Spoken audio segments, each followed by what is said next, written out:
Restriction enzyme बात कर रहे थे, दो हमने बात कर लिया था, एक तो डिजायर्ड जीन पर बात कर लिया था और दूसरा क्लोनिंग वेक्टर पर बात कर लिया था। तीसरी जो हमारी रिक्वायरमेंट है वो कौन है? वो है cutting enzyme.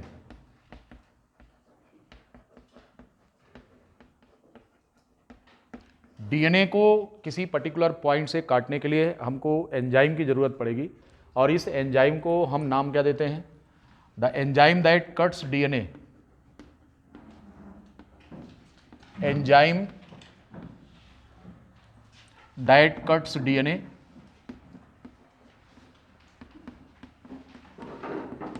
Is known as, क्या कहेंगे इसको?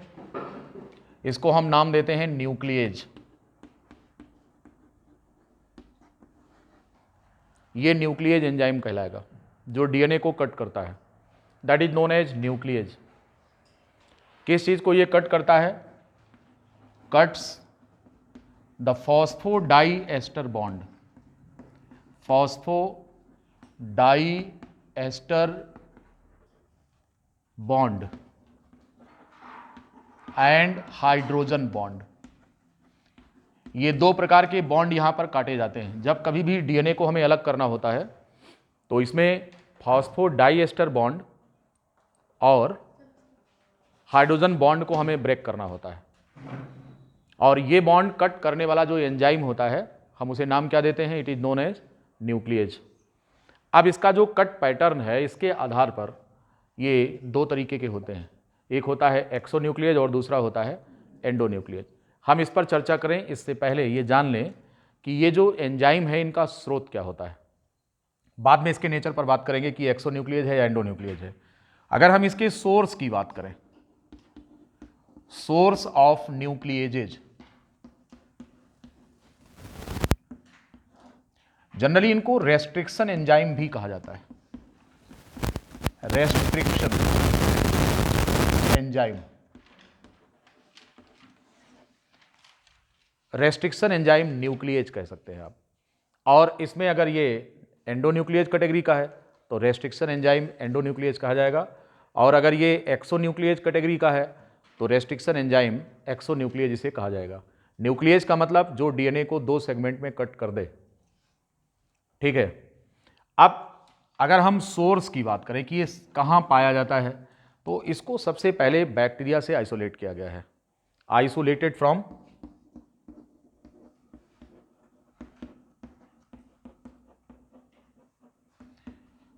The bacterial cell. ऑलमोस्ट जो न्यूक्लिएजेज हैं इन सब का जो स्रोत होता है वो कौन है? वो बैक्टीरियल सेल ही होती है जहां से हम इनको आइसोलेट करते हैं। ऐसी सेल में इसको आइसोलेट किया गया जो कि इन्फेक्टेड थी किससे? बैक्टीरियोफेज थे। द सेल, कौन सी cell? Bacterial cell. The bacterial cell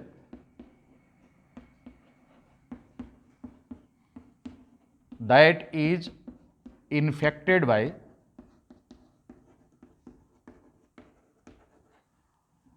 the bacteriophage.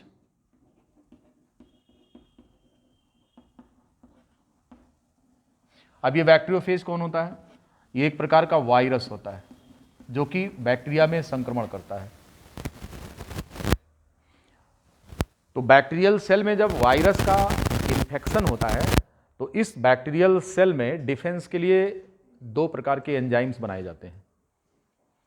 उनमें से रेस्ट्रिक्शन एंजाइम एक है और दूसरा एंजाइम जो होता है वो डीएनए मॉडिफाइंग एंजाइम होता है, उसको मेथाइलेज कहते हैं।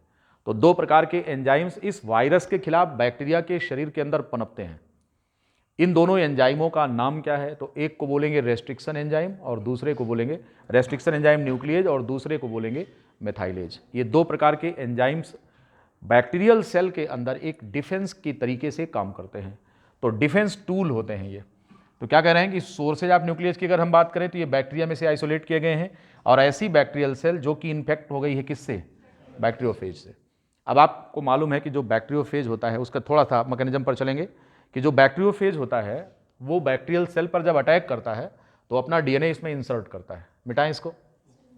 बैक्टीरियोफेज जब कभी अटैक करता है बैक्टीरियल सेल पर तो अपना डीएनए इसमें इंसर्ट कर देता है। जैसे आपका ये बैक्टीरियल सेल है, suppose that,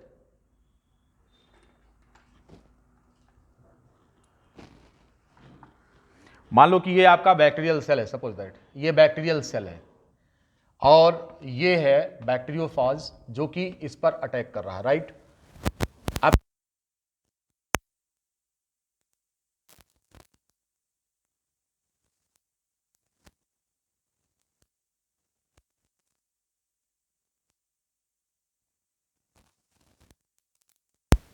this one is the bacterial DNA, ये bacterial DNA, this one is bacterial DNA,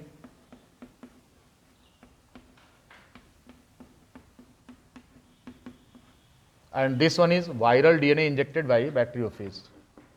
Viral DNA injected by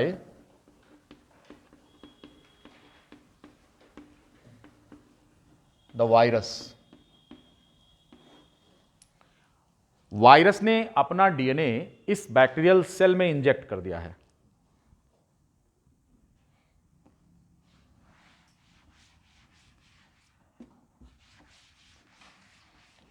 अब वायरस की जो है ये दो पॉपुलेशन होती है, दो प्रकार की वायरस की पॉपुलेशन होती है। एक वायरस का स्ट्रेन होता है जो कि लाइटिक साइकिल एडाप्ट करता है और दूसरा होता है जो लाइसोजेनिक साइकिल एडाप्ट करता है। जो वायरस होता है, वायरस, इसके दो स्ट्रेन होते हैं, एक होता है टेम्परेट स्ट्रेन और दूसरा होता है वायरुलेंट। जो टेम्परेट स्ट्रेन होता है एडॉप्ट्स द लाइसोजेनिक साइकिल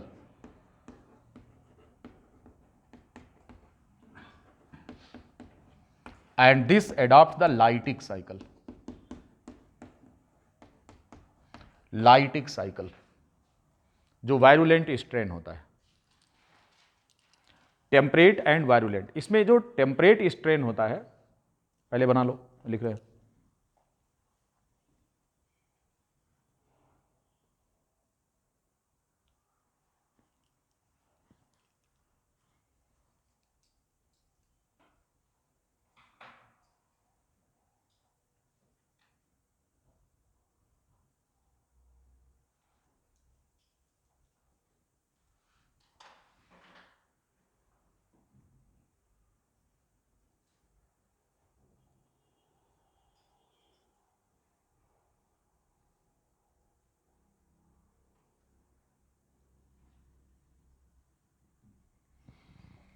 इस तरह से आप देख रहे हैं कि वायरस जो है ये बैक्टीरिया पर जब संक्रमण करता है तो अपना डीएनए इसके अंदर इंजेक्ट कर देता है। इसका हेड बाहर ही रह जाएगा, जो प्रोटीन शीथ वो बाहर रहता है, लेकिन इसका डीएनए इसमें इंजेक्ट कर दिया जाता है, ठीक है। अब इस डीएनए को इस बैक्टीरियल सेल का एक सुटेबल एटमॉस्फेयर मिल जाता है, क्या करने के लिए, रेप्लिकेट करने के लिए, और अपना डीएनए ये मल्टीप्लाई करके बाद में अपने तमाम जो पार्टिकल्स होते हैं, जो प्रोटीन्स होते हैं नेसेसरी और टेल फाइबर, वो सब इसी बैक्टीरियल सेल के अंदर ये बना लेता है। और बाद में अलग अलग, जैसे हेड अलग बन गया, टेल फाइबर अलग बन गया, डीएनए अलग बन गया, तो बाद में इनकी असेंबली हो जाती है इसी वजह। तो पता लगता है कि एक वायरस से इसमें हजारों वायरस तैयार हो जाते हैं। इसी को कहते हैं रेप्लिकेशन फेज। वायरस का रेप्लिकेशन हो रहा है, किस में हो रहा है, बैक्टीरियल सेल के अंदर हो रहा है।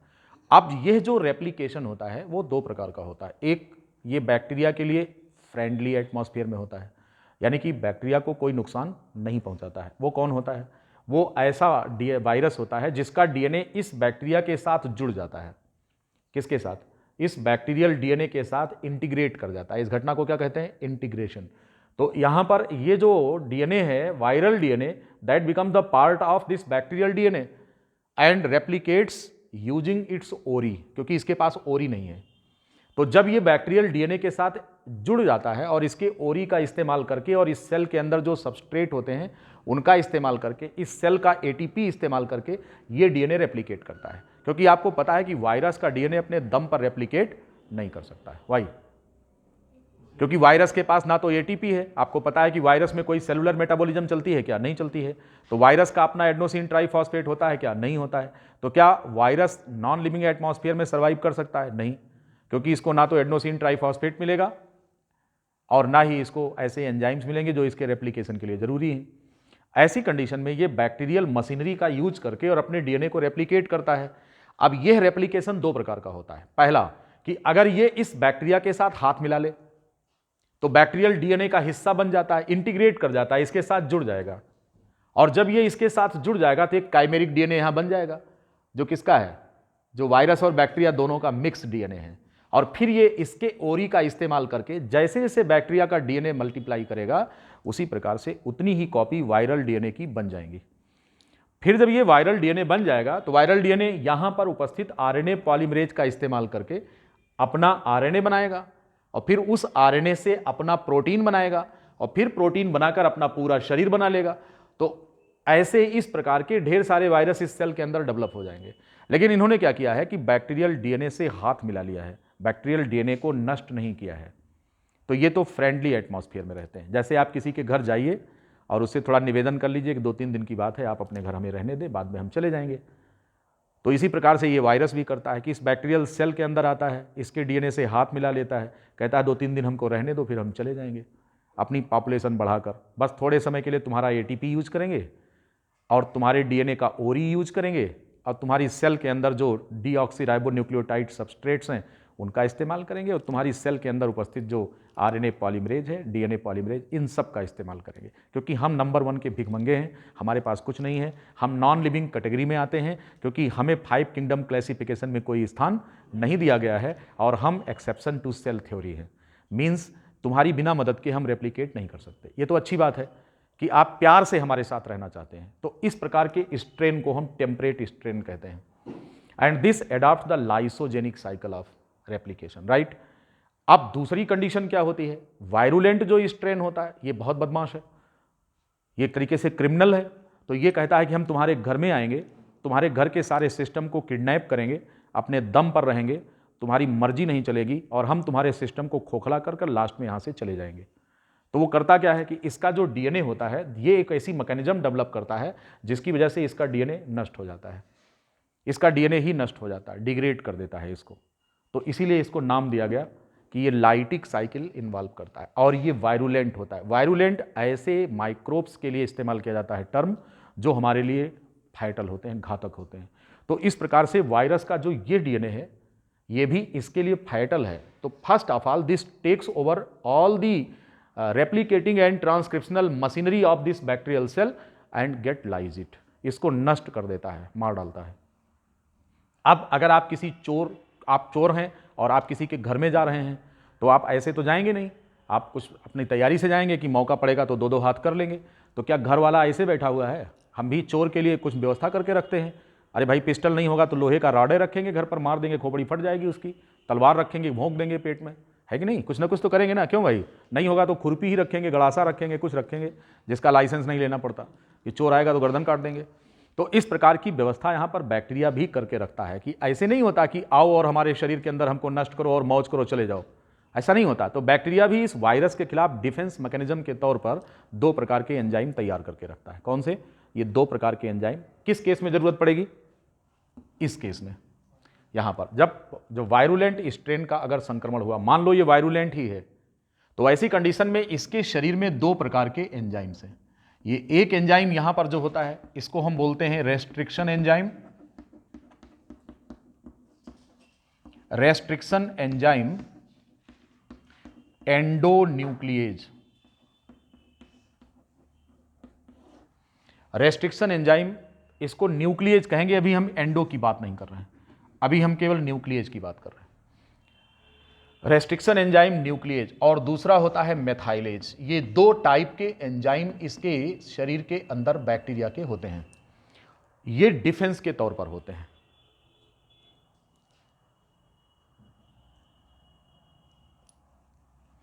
To enzymes are present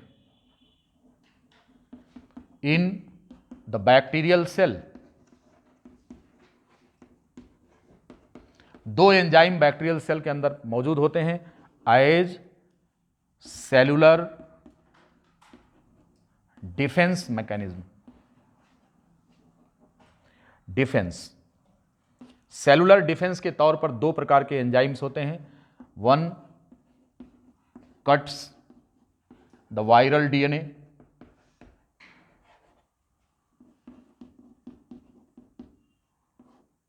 degrade it, other modifies the bacterial DNA,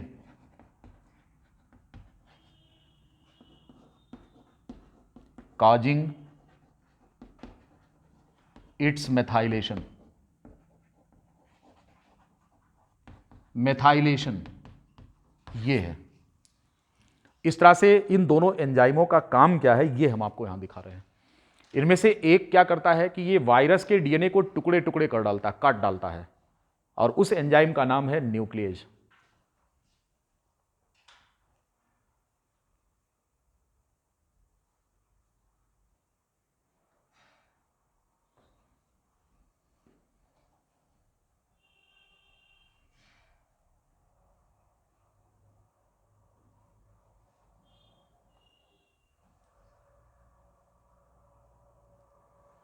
दो प्रकार के एंजाइम वायरस के खिलाफ लड़ने के लिए यहां पर हैं, बिल्कुल ठीक उसी प्रकार से जैसे आपके पास ढाल होती है और तलवार होता है। तलवार वार करने के लिए है, मीन्स ऑफेंस। ऑफेंस का मतलब क्या होता है? हमला करना, और डिफेंस अपनी सुरक्षा करना। जब भी आप लड़ाई के मैदान में जाते हैं तो दुश्मन का वार, उससे अपने आप को बचाते हैं, और दुश्मन पर वार बचाकर स्वयं हमला करते हैं। तो यहां पर हमला करने के लिए कौन है? न्यूक्लिएज एंजाइम है, जो कि वायरस के डीएनए को काट कर नष्ट कर देगा, और अपने को बचाने के लिए क्या करेगा? वो अपने डीएनए का मेथाइलेशन करके मॉडिफाई कर लेता है, इसको चेंज कर लेता है ताकि इस पर असर ना हो किसी प्रकार का। ये सारी चीजें होती हैं। अपने का मेथाइलेशन करता है, उसका करके क्या करेगा? उसका नहीं करता, अपने का करता है। तो उसको साइलेंट करना तो काट तो दिया उसको। अरे भाई, तो हम डबल एंजाइम क्या करने के लिए रखेंगे? डबल क्या करने के लिए रखेंगे? हाँ, खुद का करता है, अपने डीएनए को मॉडिफाई कर लेता है ताकि वो उसको सीक्वेंस ना कर सके, कट ना कर सके। रेस्ट्रिक्शन मॉडिफाई कर लेता है ना अपना, वो लाइसिस जिससे ना हो। सेल्फ डिफेंस है, सेल्फ डिफेंस। तो सेल्फ डिफेंस के लिए मेथाइलेज है, अपने डीएनए को मॉडिफाई कर लेता है, और उसको क्या करेगा? उसको रेस्ट्रिक्शन एंजाइम यूज करके उसको कट कर देता है, नष्ट कर देगा। अगर हम उसको मेथाइलेज करके साइलेंट कर दें तो काटने की जरूरत क्या है फिर? जी नहीं, कीपिंग सेल्फ डिफेंस मोड ये है मेथाइलेशन। हाँ, खुद का करता है, मॉडिफाई कर लेगा, रेस्ट्रिक्शन साइट मॉडिफाई कर लेता है अपना, ठीक है, और उसको क्या करता है? उसको कट कर देता है। तो इस प्रकार से ये जो है वो एक, इसीलिए कहा गया ना ऑफेंस एंड डिफेंस।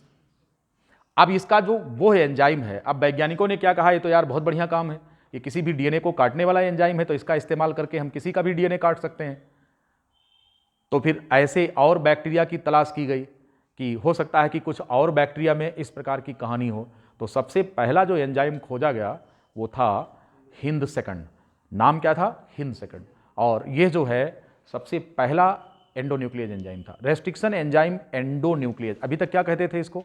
इसको हम रेस्ट्रिक्शन क्यों कह रहे हैं? क्योंकि इसका एक पर्टिकुलर साइट होता है, वहीं से उसको कट करता है, तो इस रिस्पेक्ट में रेस्ट्रिक्शन कहते हैं। दूसरा, ये वायरस की ग्रोथ को रेस्ट्रिक्ट करता है। रेस्ट्रिक्ट माने रुकावट पैदा करना, ठीक? तो ये क्या करता है? ये रेस्ट्रिक्ट कर देता है, उसकी ग्रोथ को सीमित कर देता है। किसको? डीएनए, जो वायरस है उसको रेप्लिकेट नहीं करने देता। कैसे? उसके डीएनए को नष्ट करके। तो इसीलिए नाम क्या पड़ा इसका?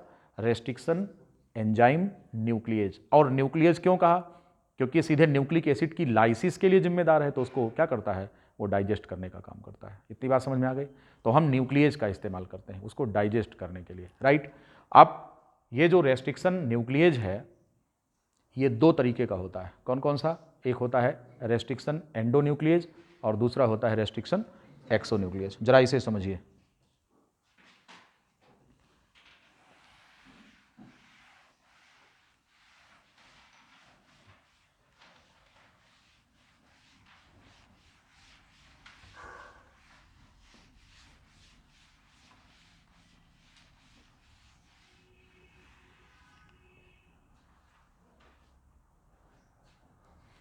ये जो रेस्ट्रिक्शन न्यूक्लिएज है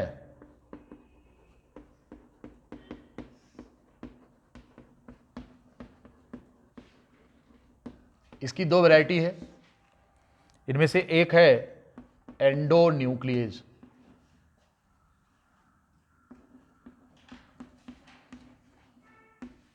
और दूसरा है एक्सोन्यूक्लिएज।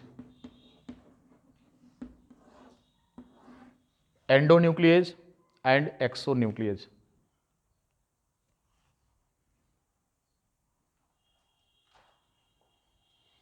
जो रेस्ट्रिक्शन एंजाइम है इनकी दो कैटेगरी है, एक है एंडोन्यूक्लिएज और दूसरे हैं एक्सोन्यूक्लिएज। हालांकि इनके क्लास बहुत हैं, टाइप बहुत हैं, टाइप 1, टाइप 2, टाइप 3, कुछ में मैग्नीशियम की जरूरत पड़ती है, कुछ में नहीं। ये सब सवाल आपसे नहीं पूछे जाएंगे, ये हायर लेवल के क्वेश्चंस हैं। आपसे पीजीटी में अधिकतम सवाल पूछेंगे कि डीएनए कटिंग एंजाइम कौन होता है, बस इतना ही नाम पूछेंगे और कुछ नहीं। ठीक है, तो फिर भी हम थोड़ा सा इसका डिटेल बता दे रहे हैं, लेकिन उतना ज़्यादा नहीं जितने की ज़रूरत नहीं है आपको, बस केवल उतने बता रहे हैं जितने की ज़रूरत है। तो एंडोन्यूक्लिएज और एक्सोन्यूक्लिएज ये दो एक्टिविटी है। इसको समझेंगे कैसे? तो कह रहे हैं कि अगर ये डीएनए को मिडिल से कट करता है, कहाँ से कट करेगा? मिडिल से। तो हम उसको, ये क्या करता है? Cuts the DNA from middle, cuts the DNA from middle.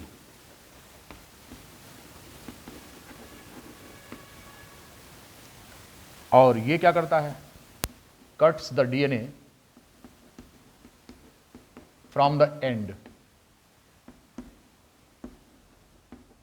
अब अगर आपसे सवाल पूछा जाए कि प्लाज्मिड को कट करने के लिए किस एंजाइम का इस्तेमाल करेंगे, एक्सोन्यूक्लिएज या एंडोन्यूक्लिएज, तो क्या बताएंगे? एंडोन्यूक्लिएज। क्यों?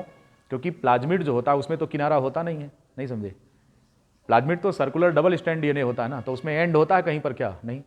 तो अगर किसी एंड से कट करे तो एंड होना भी चाहिए, लेकिन हम अगर इस एंजाइम को कट करना चाहते हैं, ये क्या नाम है, इस क्लोनिंग वेक्टर को कट करना चाहते हैं, सपोज दैट इसे कट करना चाहते हैं, तो यहाँ पर कौन सा एंड है बताइए जरा? कहीं पर एंड है नहीं, तो यहाँ पर कौन सा इस्तेमाल करेंगे एंजाइम? एंडोन्यूक्लिएज का इस्तेमाल करेंगे। अगर आप लीनियर डीएनए कट करना चाहते हैं, इस डीएनए को आप कट करना चाहते हैं, तो इसमें एंड है, आप यहां पर अप्लाई करेंगे एक्सोन्यूक्लिएज और इसको सेगमेंट में काट देंगे, इस तरह से कट कर देंगे। तो एक्सोन्यूक्लिएज जो होता है that cuts the DNA from the end, endonuclease cuts the DNA from the middle. तो जो सर्कुलर डबल स्ट्रैंड डीएनए होते हैं इनको एक्सोन्यूक्लिएज से आप नहीं काट सकते, इनको किससे काटना है? एंडोन्यूक्लियस से, क्योंकि आप क्लोनिंग वेक्टर इस्तेमाल कर रहे हैं और क्लोनिंग वेक्टर को ही काटने की हमें ज़रूरत है। तो हम यहाँ पर कौन सा एंजाइम इस्तेमाल करेंगे? एंडोन्यूक्लिएज इस्तेमाल करेंगे।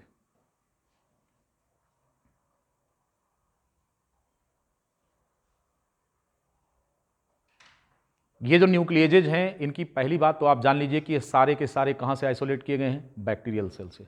All the restriction enzymes have been isolated from bacterial cell. ये बहुत इंपॉर्टेंट पॉइंट है। तो एक्सोन्यूक्लिएज एंडोन्यूक्लिएज समझ गए आप कि क्या है, किसके लिए इस्तेमाल करते हैं। अब आइए और जाने इनका जो सोर्स होता है वो केवल बैक्टीरियल सोर्स होता है। Endonucleases have been isolated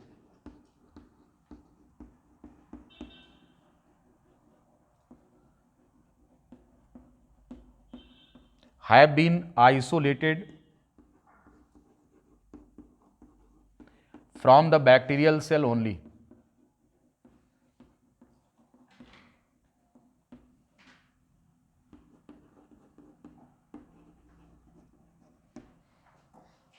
From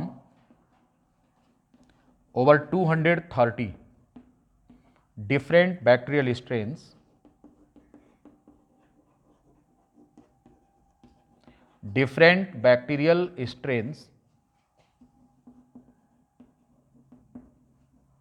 about 900 different type of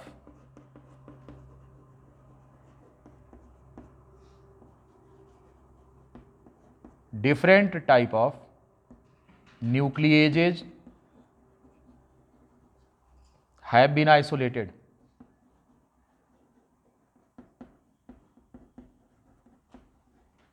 अभी तक लगभग 230 डिफरेंट बैक्टीरियल स्ट्रेन से लगभग 900 के आसपास एंजाइम खोजे जा चुके हैं। 230 बैक्टीरिया के डिफरेंट स्ट्रेन से, कितने? लगभग 900। इनकी संख्या और बढ़ गई होगी, अब ये पहले की रिपोर्टिंग है। लगभग 1000 के आसपास स्ट्रेंथ होगी इनकी। ऐसे एंजाइम्स आइसोलेट किए जा चुके हैं।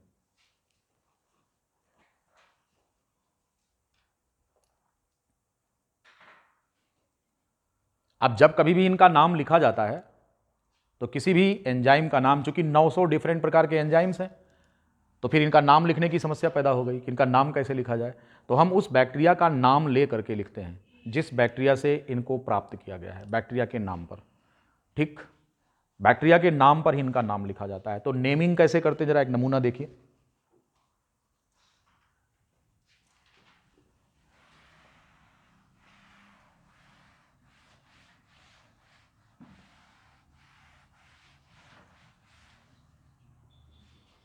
जब कभी भी हम न्यूक्लिएजेज का नाम लिखते हैं तो बैक्टीरियल सोर्स के आधार पर इनका नाम लिखा जाता है। ठीक, the name of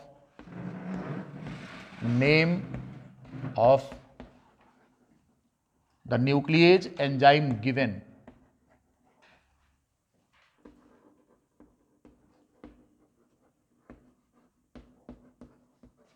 on the basis of the name of the bacterial cell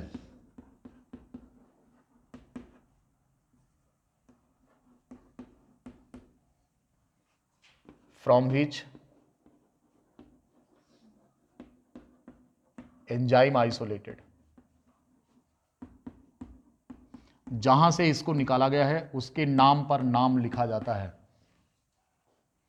किसी भी न्यूक्लियस एंजाइम का नाम इस आधार पर लिखते हैं कि वो किस बैक्टीरियल सेल से निकाला गया है, इसके आधार पर।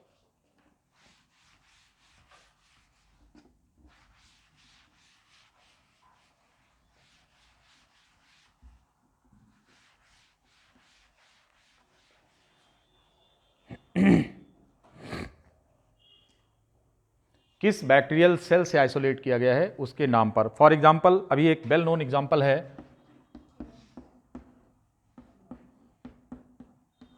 ये है इको R1। ठीक है, इसमें ई जो है ये बैक्टीरिया का नाम है, इशरिचिया। CO का मतलब कोलाई, और ये जो है ये इसका स्ट्रेन है। ये स्पेसीज है, ये जीनस है, और ये इसका स्ट्रेन है। स्ट्रेन यहां पर था RY13 बैक्टीरिया का, और इसी के नाम पर R रखा गया, और फर्स्ट जो है इसका वर्जन वो है, फर्स्ट सेकंड थर्ड जैसे होता है, इस तरह से इसका नाम है, वर्जन है। इस तरीके से हम किसी भी एंजाइम का नाम लिखते हैं।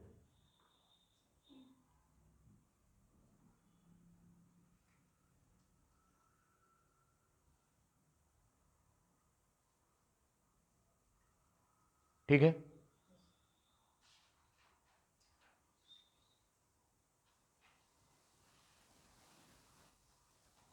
अब जैसे हिंद लिखा जाता है HIND, H Haemophilus, IN influenza, Haemophilus, और आगे से ये इसका स्ट्रेन होता है D। 1 हिंद 2 हिंद 3 ऐसे होता है ना, नाम लिखा जाता है। हाँ ऐसे।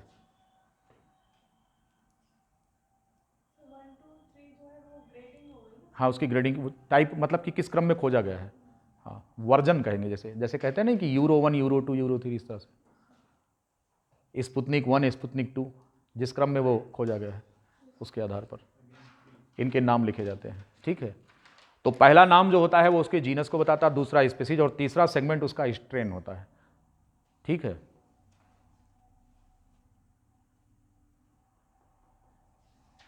अब तक कुल मिलाकर के कितने एंजाइम खोजे जा चुके हैं? लगभग 900। कितने से? लगभग 230 डिफरेंट बैक्टीरियल सेल से ये आइसोलेट किए गए हैं। लगभग 900 प्रकार के रेस्ट्रिक्शन एंजाइम एंडोन्यूक्लियस खोजे जा चुके हैं अभी तक। अब इन सभी की खास बात क्या होती है कि ये सभी इस मामले में डिफर करते हैं कि जहां से ये काटेंगे उसका सीक्वेंस स्पेसिफिक होना चाहिए। यानी कि एक का रिकॉग्निशन साइट दूसरा के रिकॉग्निशन साइट से वो मैच नहीं करेगा कभी, वो डिफरेंट होता है। तो these enzymes differ in their nature of restriction site, structure of restriction site. ठीक है, ये सभी एंजाइम्स किस मामले में डिफर करते हैं? All these enzymes differ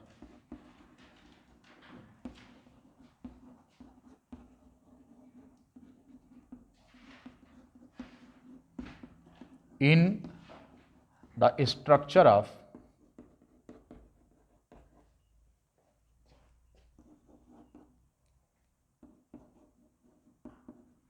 their recognition site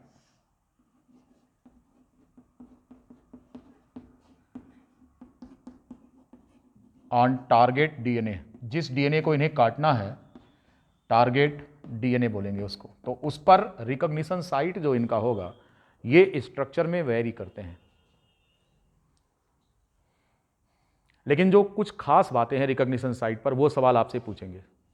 सबका हम स्पेसिफिक तो नहीं लिख सकते यहाँ पर, 1000 एंजाइम का सबका लिखने लगेंगे, लेकिन जो मोटी मोटी बातें हैं जिन पर आपसे सवाल पूछे जाएंगे उनके बारे में चर्चा हम कर लेते हैं।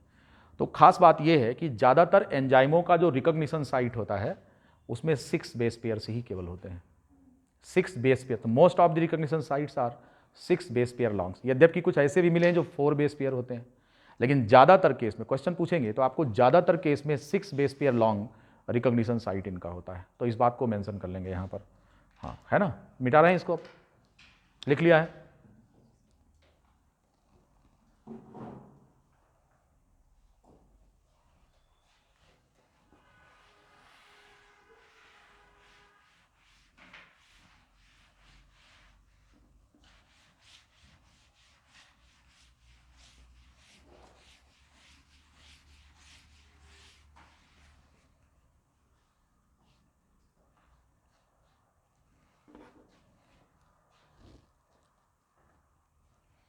The recognition sites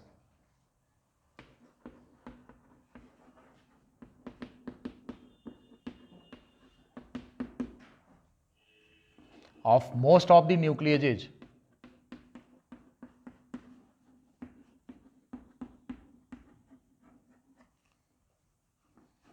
is 6 base pair long, having the palindromic sequence।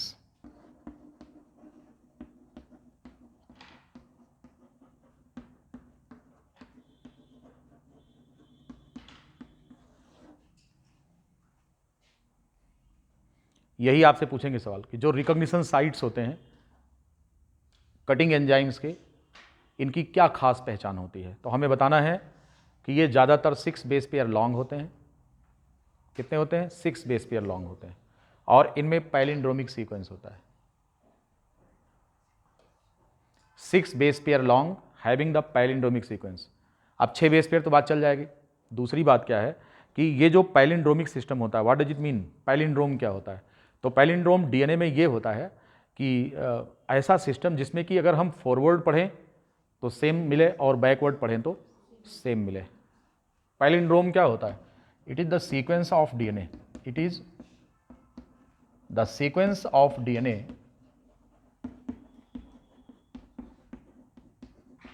that is read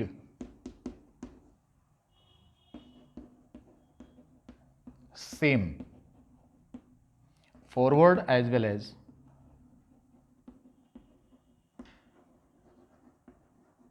backward। आगे से पढ़िए तो सीक्वेंस वही मिलेगा, पीछे से पढ़िए तो सीक्वेंस वही मिलेगा। बचपन में आपने कहा होगा 5 अक्षर का मेरा नाम उल्टा सीधा एक समान, कहा है ना, वही है पैलिंड्रोम। जैसे आप बात करते हैं मलयालम, सपोज करिए,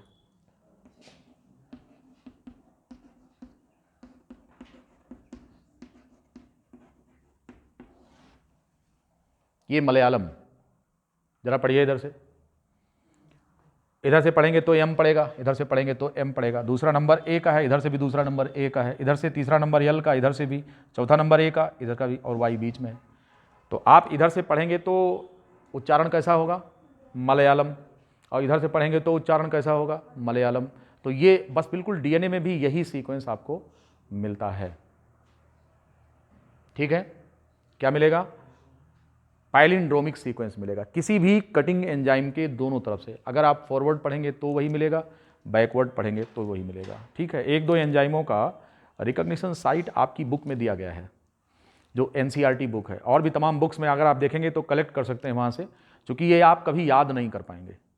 ठीक है, याद करना संभव नहीं है, इस वास्ते केवल इनके फीचर्स के बारे में आपसे सवाल पूछे जाएंगे कि क्या फीचर्स होते हैं। तो आपको बताना है कि ज़्यादातर रेस्ट्रिक्शन एंजाइम्स के जो सीक्वेंस होते हैं वो पैलिंड्रोम शो करते हैं दोनों तरफ से, और इनकी संख्या 6 बेस पेयर की होती है, 6 बेस पेयर लॉन्ग होते हैं। यद्यपि कुछ एंजाइम ऐसे हैं जिनके कि 4 बेस पेयर लॉन्ग्स भी पाए गए हैं। राइट, ठीक है।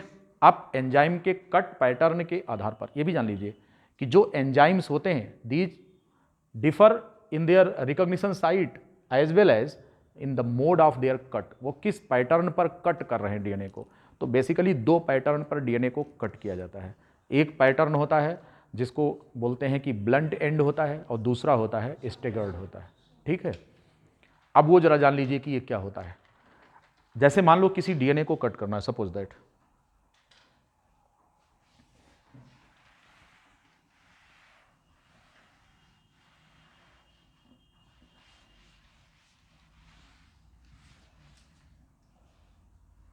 मान लो कि सपोज करो जैसे ये डीएनए है आपका और आप इसे कट करना चाहते हैं। एक एंजाइम इसको कट करेगा, E1 मान लो, यहां से एंटर करता है, इधर जाके ऐसे काटता है इसको। दूसरा एंजाइम जो E2 है वो इसको कैसे काट रहा है? दूसरा एंजाइम जो आपका E2 है वो सीधा काट देता है। अब इनका जो कट पैटर्न मिलेगा वो कैसा मिलेगा? ये स्टेगर्ड है, ऐसे देखेंगे आप।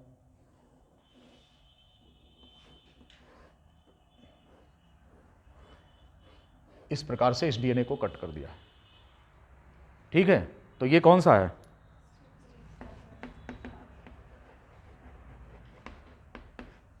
और ये कैसा है? ये ब्लंट एंड है।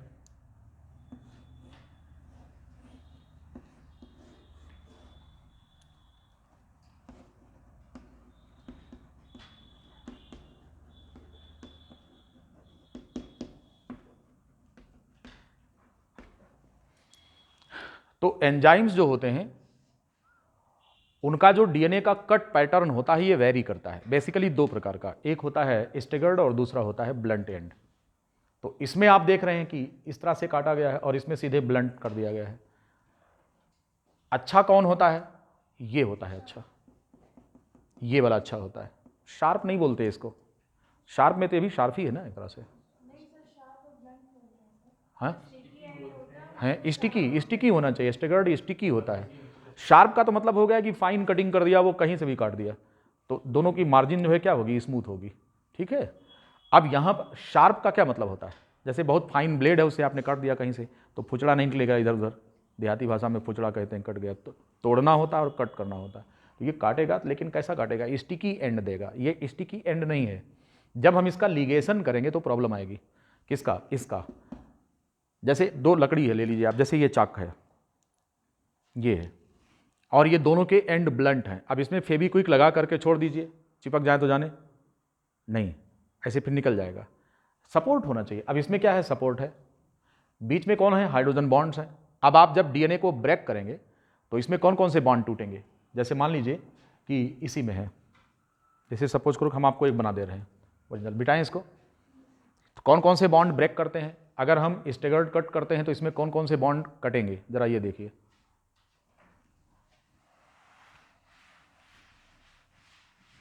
जैसे आपका डीएनए ये है, 3 प्राइम 5 प्राइम सपोज करो, ये नाइट्रोजन बेसेज हैं इनके। ठीक है, और दूसरा जो है, मान लो यहां पर ए है, यहां पर टी है, उदाहरण के लिए पैलिंड्रोम नहीं बना रहे हैं, टी है, सी है, जी है सपोज करो, तो इनकी जगह पर टी होगा, इधर ए होगा, इधर ए होगा, जी होगा, सी होगा, सपोज दैट। मान लो कि ये आपका डीएनए है और इसे काटना है, यहां पर 5 प्राइम होगा, 3 प्राइम। अब आपका जो एंजाइम है उधर से एंट्री कर रहा है यहां से, और काट के इधर से हटा रहा है, ऐसे मान लो, इस प्रकार से काट रहा है। ठीक है, अब काटना इसका आसान किधर से होगा, इस वाले पॉइंट से कट करना, क्योंकि जीसी बेस पेयर जो होता है उसको काटना मुश्किल होता है। तो ये इधर से एंट्री करेगा और यहाँ से काटता हुआ अलग हो जाएगा। अब आप देखेंगे कि यहाँ पर कितने बॉन्ड थे, डबल बॉन्ड ये था, ए और टी के बीच में डबल बॉन्ड होता है, जी और सी के बीच में ट्रिपल बॉन्ड होता है। तो आप देखिए कट पैटर्न कहाँ से जा रहा है, ऐसे निकलकर इसको काटता हुआ नीचे जा रहा है।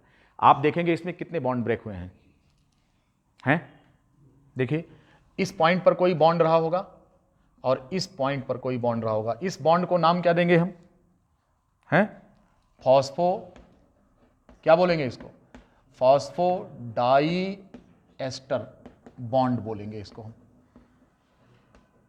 ये वही तो है ना, देखो ये नाइट्रोजन बेस है, दूसरा नाइट्रोजन बेस, इन दोनों का ये फॉस्फोडाई एस्टर बॉन्ड है, ये फॉस्फो एस्टर बॉन्ड है। ये देखिए ये फॉस्फोडाई एस्टर बॉन्ड है, फॉस्फोडाई एस्टर बॉन्ड ये है। तो वही चीज यहां से कटेगा, कौन कटेगा, फॉस्फोडाई एस्टर लिंकेज, एक यहां से कटेगा, यहां से हट कर आप इधर चले तो ये दोनों बॉन्ड कटेंगे, कौन, तो 4 हाइड्रोजन बॉन्ड जाएंगे, 2 हाइड्रोजन बॉन्ड यहां पर हैं, 2 यहां पर, इस वाले केस में तो 4 हाइड्रोजन बॉन्ड गए और एक फॉस्फोडाई एस्टर यहां से कटा, एक यहां से कटा। तो इस प्रकार से फॉस्फोडाई एस्टर बॉन्ड भी कटेगा और प्लस हाइड्रोजन बॉन्ड कटेगा। हाइड्रोजन बॉन्ड किसके बीच होता है, नाइट्रोजन बेस के बीच में होता है। अब मान लो कि जैसे ब्लंट एंड लिगेज कर रहे हैं, कट कर रहे हैं, तो अगर ब्लंट एंड कट कर रहे हैं तो देखिए उसमें क्या होगा, केवल फॉस्फो एस्टर बॉन्ड कटेगा, फॉस्फोडाई एस्टर बॉन्ड ऐसे काट रहे हैं इस तरह से, हमने तो बॉन्ड तोड़ा ही नहीं, हमने ऐसे कट कर दिया इसको।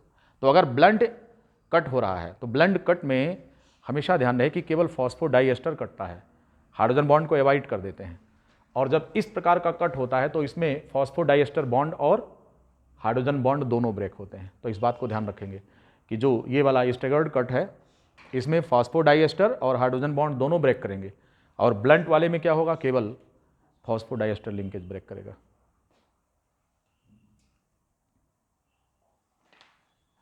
अभी तक की सारी जानकारी और डिस्कशन किस पर बेस्ड थी, रेस्ट्रिक्शन एंजाइम पर बेस्ड थी। इनके लिए अधिकतम आपसे पूछेंगे कि कौन सा मेटल इनके लिए सहायक है, मेटल एक्टिवेटर, तो वो मैग्नीशियम होता है। मेटल एक्टिवेटर जो रेस्ट्रिक्शन एंजाइम्स होते हैं इनके लिए कौन होता है, न्यूक्लियेजेज के लिए मैग्नीशियम होता है। अधिकतम पूछेंगे तो इतना पूछ सकते हैं, तो आप मैग्नीशियम मेंशन कर लीजिए।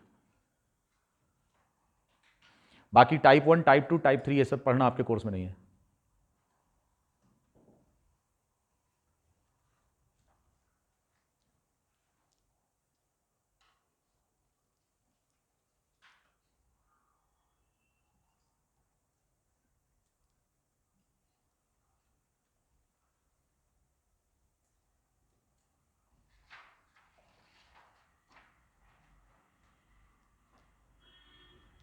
सभी ने लिख लिया। Now come to the next, that is ligase enzyme. कुछ नहीं लिखना है लाइगेज पर, केवल लिखना है कि ये जोड़ने वाले एंजाइम होते हैं, डीएनए को जोड़ देते हैं, दो कट एंड को डीएनए के जोड़ने का काम करते हैं, उनको लाइगेजेज कहा जाता है। Ligases, these are joining enzymes, DNA के दो सेगमेंट को जोड़ने का काम करते हैं ये। इन पर डिटेल चर्चा नहीं करनी है।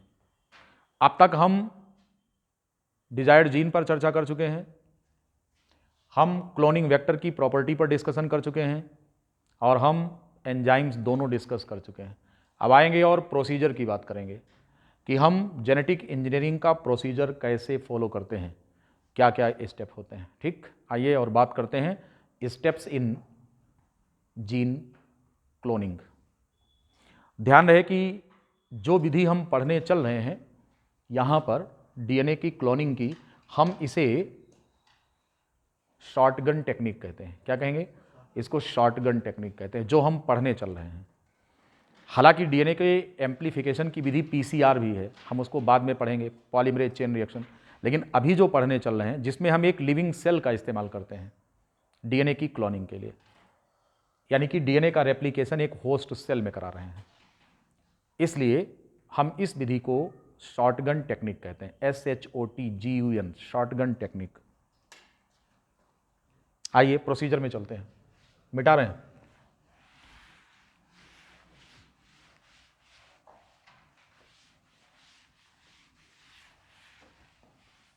सबसे पहले आप डिजायर्ड जीन की तलाश करेंगे। Steps in gene cloning, steps in gene cloning, इसमें स्टेप्स कौन कौन से हैं? तो इसमें सबसे पहला जो स्टेप है, फर्स्ट स्टेप, वो कौन होगा? Identify and isolate the desired gene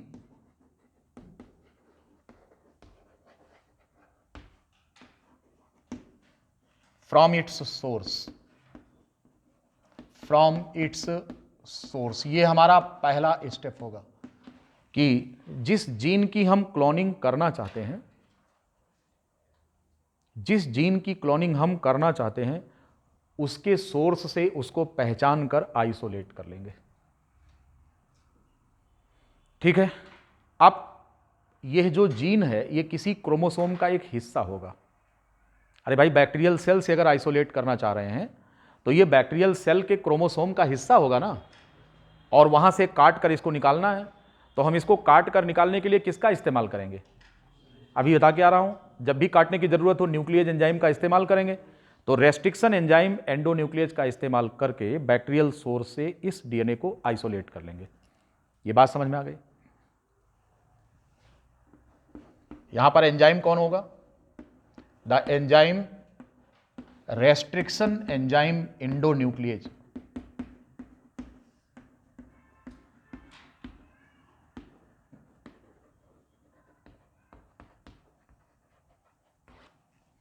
is used for this purpose।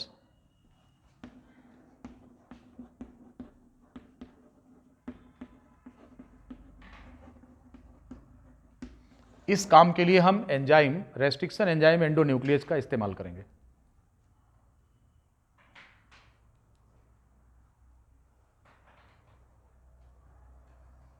ठीक है। क्यों भैया? मान लो ये बैक्टीरियल क्रोमोसोम है, ये बैक्टीरियल क्रोमोसोम है और डिजायर्ड जीन यहां पर मौजूद है। ये है डिजायर्ड जीन, ये बैक्टीरियल क्रोमोसोम है, बैक्टीरियल डीएनए, और ये कौन है? ये डिजायर्ड जीन है। तो आप इसको इस्तेमाल करेंगे, क्या मिलाएंगे इसमें? रेस्ट्रिक्शन एंजाइम एंडोन्यूक्लियेज, और इसको कट करके अलग कर लेंगे।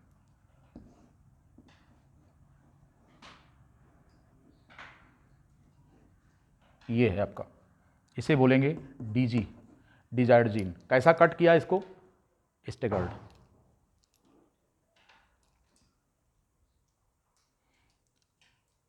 दूसरी नीड हमारी क्या है? क्लोनिंग वेक्टर को पकड़ेंगे और उसे भी काटेंगे। स्टेप नंबर 2, इसमें क्या करेंगे? The cloning vector is also cut using restriction enzyme endonuclease. क्योंकि हमको इसे क्लोनिंग वेक्टर में ले जाकर जोड़ना है, तो क्लोनिंग वेक्टर को भी कट करेंगे।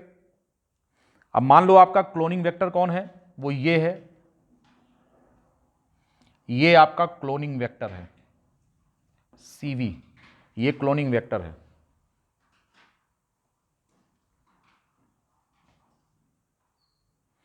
तो इस पर हम रेस्ट्रिक्शन एंजाइम एंडोन्यूक्लियेज इस्तेमाल करेंगे। रेस्ट्रिक्शन एंजाइम एंडोन्यूक्लियेज इस्तेमाल करेंगे।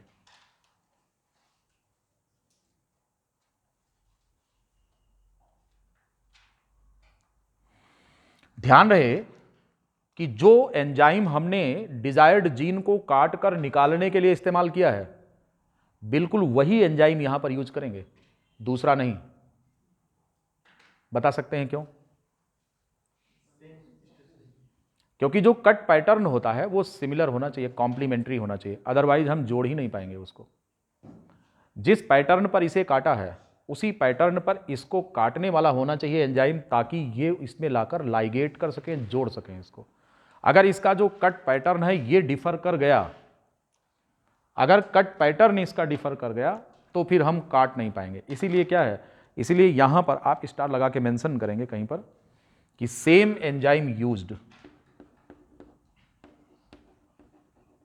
Same enzyme used to cut the desired gene as well as the cloning vector so that the cut pattern of both the enzymes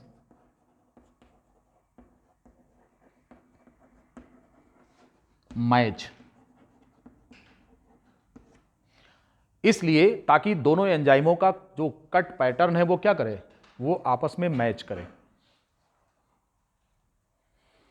तो जब हम इसको कट करेंगे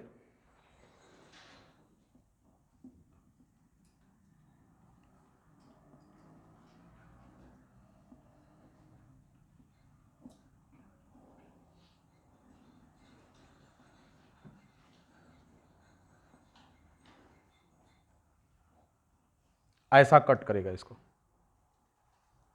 ऐसे, सॉरी,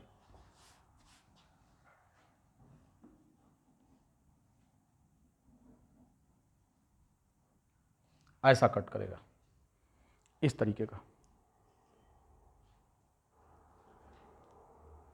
देखेंगे अब ये इसके कॉम्प्लीमेंट्री है कि नहीं है। इसके कॉम्प्लीमेंट्री है, वो कैसे, रख के देख लो।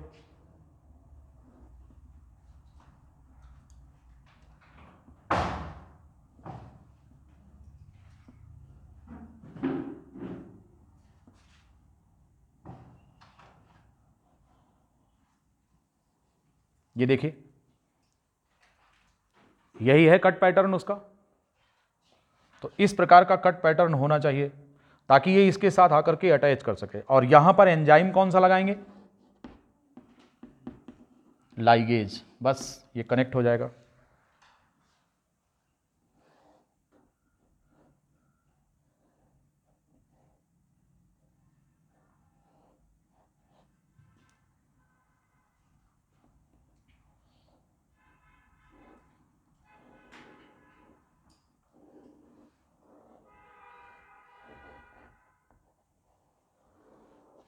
और इस डीएनए को हम नाम क्या देंगे, इसी डीएनए को हम नाम देंगे रिकॉम्बिनेंट डीएनए। इस्तेमाल कौन सा एंजाइम किया है, लाइगेज, इसमें इस्तेमाल किया। इस प्रकार से हमने यहां तक काम करके रिकॉम्बिनेंट डीएनए का निर्माण कर लिया है। अब हमें जरूरत किस चीज की है, इस जीन की हमें मल्टीपल कॉपी चाहिए। तो फिर हम इस डीएनए को क्या करेंगे, अलाउ करेंगे रेप्लिकेट करने के लिए। आपको पता है कि इस क्लोनिंग वेक्टर पर ओरी है, लेकिन बाकी सारी चीजें इसके पास नहीं है। इसलिए आपका यह recombinant DNA cell free medium में रेप्लिकेट करने की हैसियत नहीं रखता है। इसलिए हमको क्या करना पड़ेगा, हमको इस रिकॉम्बिनेंट डीएनए को एक बैक्टीरियल सेल के अंदर लॉन्च करना पड़ेगा, जहां पर इसको लिविंग एटमॉस्फेयर मिलेगा और ये वहां जाकर क्या करेगा, रेप्लिकेट करेगा। ये बात समझ में आ गई। तो हमको अब एक होस्ट सेल की जरूरत है और इस रिकॉम्बिनेंट डीएनए को हम होस्ट सेल के अंदर इंसर्ट करेंगे, इसको प्रवेश कराएंगे। क्या काम करने के लिए, to get the multiple copies of this one. इस रिकॉम्बिनेंट डीएनए की मल्टीपल कॉपी प्राप्त करने के लिए हमको रिकॉम्बिनेंट डीएनए को उस होस्ट सेल के अंदर क्या करना पड़ेगा, इंसर्ट करना होगा, जिसकी कहानी हम अपने अगले वीडियो लेक्चर में देखेंगे कल। ठीक है, आज के लिए इतना ही।